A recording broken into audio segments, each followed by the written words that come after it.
Guys, आप सभी का स्वागत है हमारे ऑनलाइन वेब ट्यूटर चैनल पे। मैं हूं संजय। हम जो कोर्स कंटिन्यू कर रहे हैं वो है level 8 framework tutorial and this is our part number 66। इस वीडियो सेशन में गाइस हम बात करेंगे save resource value.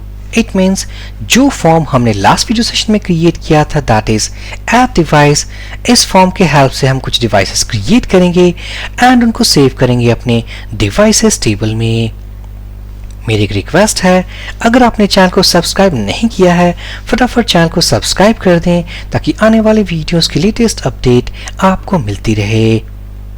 So last video session में गाइस हमने जो क्रिएट किया था दैट इज create.blade.php और इस फॉर्म के हेल्प से हम अपने डिवाइसेस को क्रिएट करने वाले हैं। एक और चीज जो हमने डिस्कस किया था, इस फॉर्म के हेल्प से हम जो कॉल करने वाले हैं that is store method of devices controller.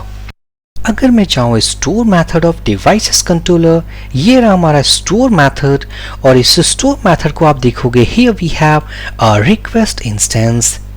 इस इंस्टेंस मींस ऑब्जेक्ट के हेल्प से हम इनपुट वैल्यूज को रीड करने वाले हैं ऑफ दिस फॉर्म टैग और हम उनको सेव करेंगे अपने डेटाबेस डिवाइसेस टेबल में। सो अगर मैं इस फॉर्म को सबमिट करूं, अगर मैं जाऊं डिवाइसेस कंट्रोलर में, अगर सारे वैल्यूज को हम प्रिंट करना चाहते हैं what we have inside this form, हम यूज करेंगे all method. So print underscore r request instance all method के हेल्प से हम सारे वैल्यूज को प्रिंट करेंगे जो हम इस फॉर्म के थ्रू सबमिट कर रहे हैं।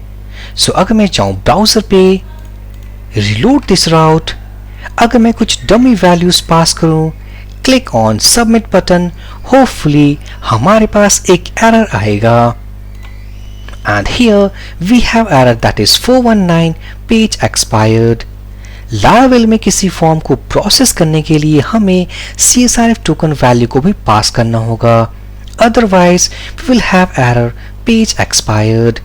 लारावेल में ऐसे ऑप्शंस भी होते हैं, अगर हमें किसी पर्टिकुलर फॉर्म को एक्सक्लूड करना हो, मीन्स उस फॉर्म में हम CSRF टोकन वैल्यू पास नहीं करना चाहते हैं तो हम उस ऑप्शंस को भी यूज कर सकते हैं। बट फिलहाल हम CSRF टोकन वैल्यू को यूज करेंगे अपने इस फॉर्म को प्रोसेस करने के लिए। सो हमें यहाँ पर एक input type hidden field include करना होगा और उस इनपुट टाइप हिडन फील्ड में हमें अपने CSRF टोकन वैल्यू को लिखना होगा। सो अगर मैं चाहूँ इस फॉर्म टैग में CSRF input type hidden field को क्रिएट करने के लिए हमारे पास ब्लेड टेम्पलेट में एक डायरेक्टिव अवेलेबल है दैट इज @CSRF। अगर मैं सेव करूं, ब्राउजर पे जाऊं, रिलोड करूं, ऐप डिवाइस इंस्पेक्ट करूंगा, सो यहां पर हमारे पास इस फॉर्म में आप देख सकते हो input type hidden field named attribute underscore token और ये हमारा CSRF टोकन वैल्यू। इस इनपुट टाइप हिडन फील्ड को हमने इस फॉर्म में कहीं भी नहीं लिखा है। It means this CSRF directive generate किया है बिहाइंड द सीन डायनेमिकली।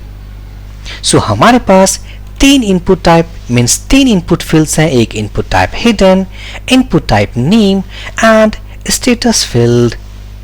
सो अगर मैं इस फॉर्म को अगर अब डमी वैल्यूज के साथ अगर हम इसे सबमिट करें, so here we have a token name, device name and device status.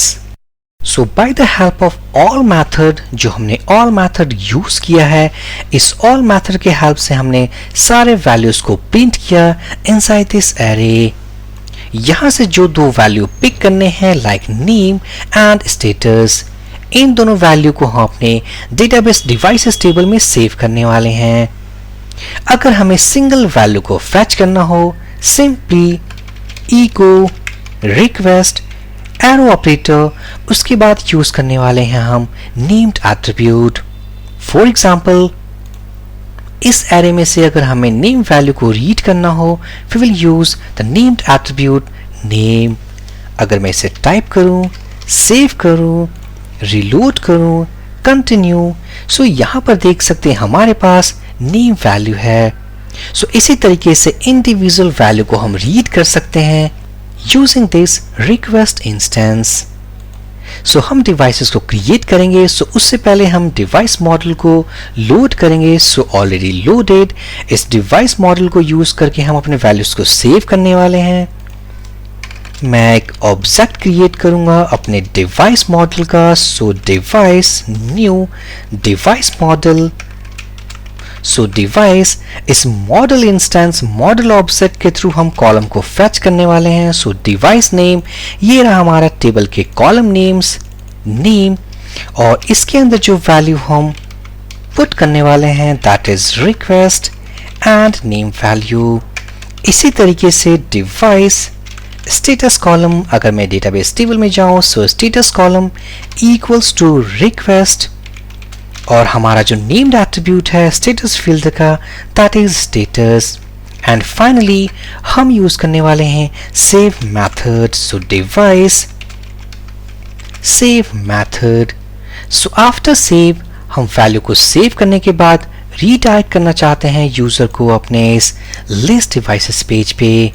So here we will use redirect, और इस रीडायरेक्ट के अंदर हम राउट यूज करने वाले हैं कॉल्ड डिवाइस, क्योंकि ये हमारा डिवाइस राउट है।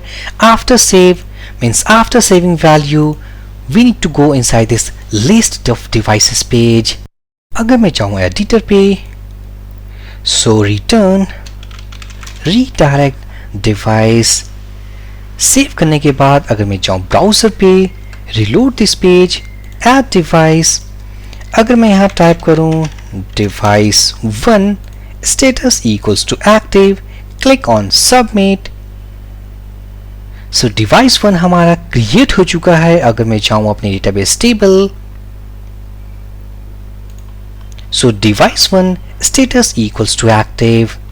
अगर मैं एक और डिवाइस क्रिएट करूँ add device, let's say device 2 status equals to inactive, submit. Device 2 create हो चुका है। सो यहां पर हम देख सकते हैं हमारे वैल्यूज तो सेव हो रहे हैं but we are not getting any confirmation. कहने का मतलब है जब भी हमने किसी डिवाइस को इस फॉर्म के थ्रू सेव किया वी वांट अ मैसेज। यहां पर हमारे पास एक मैसेज आना चाहिए that is device created successfully या डिवाइस सेव्ड सक्सेसफुली। यहाँ जैसे ही हम वैल्यू पुट करते हैं ऑटोमेटिकली सेव होने के बाद ये रीडायरेक्ट होता है। उससे यूजर को कोई कंफर्मेशन मैसेज नहीं शो होता है जिससे कि ये पता चले कि हमारा डिवाइस सक्सेसफुली क्रिएट हो चुका है। सो इसके लिए यूज करेंगे हम सेशन फ्लैश मेथड। मैं चाहूंगा एडिटर पे, यहाँ पर हमने डिवाइस क्रिएट किया है। So by the help of request instance हम कॉल करेंगे अपने सेशन, और इस सेशन के अंदर हम कॉल करेंगे अपने फ्लैश मेथड को। Look at this intelligence. Flash method के अंदर हमें जो पास करना है दैट इज की एंड वैल्यू। यहां पर मैं की में रखूंगा सक्सेस और मैसेज में जो होगा समथिंग डिवाइस क्रिएटेड सक्सेसफुली। सो ये है हमारा मैसेज। अब इस मैसेज को हमें अपने लेआउट में रीड करना है क्योंकि हमने तो सेशन में सेट कर दिया, बट अगर हमने कोई कोड नहीं लिखा सेशन वैल्यू को प्रिंट करने के लिए फिर भी कोई मैसेज डिस्प्ले नहीं होगा। सो ग्लोबली हम इस लेआउट फाइल में सेशन हेल्पर मेथड के थ्रू फ्लैश मैसेज को हम रीड करने वाले हैं। सो मैं जाऊंगा इस कंटेनर के अंदर और यहां पर चेक करने वाले हैं इफ सेशन हैज, और इस हैज मेथड के अंदर हम अपने की को पास करेंगे that is success. It means कि हमारे पास सक्सेस नाम का की कोई एक्टिव है। एंड इफ, सो इसके अंदर हम उस फ्लैश मैसेज को डिस्प्ले करने वाले हैं। So we will use bootstrap alert। So div class alert -success। अगर हमारे पास सक्सेस की एक्टिव है it means we have some value. So हमारे पास कोई वैल्यू अगर इस की में एक्टिव होगा देन हम इस ब्लॉक के अंदर जाएंगे और हम अपने उस सक्सेस मैसेज को प्रिंट करने वाले हैं। सो सेशन और यहाँ पर इसके अंदर हम पास करेंगे की नेम। सो अगर मैं सेव करूं, ब्राउजर पे जाऊं, रिलोड करूं, सो डिवाइस 3 और इसका स्टेटस मैं करूंगा inactive. Click on submit. So device created successfully.